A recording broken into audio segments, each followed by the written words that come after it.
yung ating pink at kung saan ba tatapat yung ating yellow wire. Basta ang importante rito, yung pink at yellow wire galing ng stator, ilalagay natin to doon sa white at yellow wire ng harness ng TMX 155.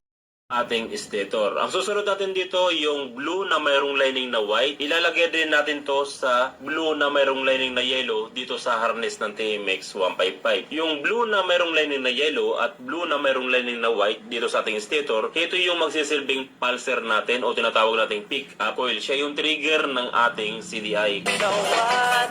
Natin to doon sa green wire ng harness ng TMX 155. Yung green na mayroong lining na white galing ng stator, ito yung negative o ground ng ating pulser. Kaya nilagay natin dito sa green ng ating harness wire.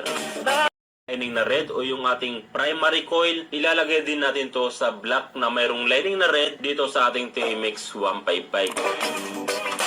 Indicator, yung green na mayroong lining na red. Yung green na mayroong lining na red, hanapin nyo lang dito sa isang wire na to. Parehas lang din sila ng coding. Pagsasamahin lang natin silang dalawa. Yung green na mayroong lining na red, mga katropa, siya yung magsisilbing neutral indicator natin. Para yung pot brake switch ni boss, papalitan namin yan kasi sira na. Dito natin ilalagay yung kanyang pot brake na switch, yung galing dito.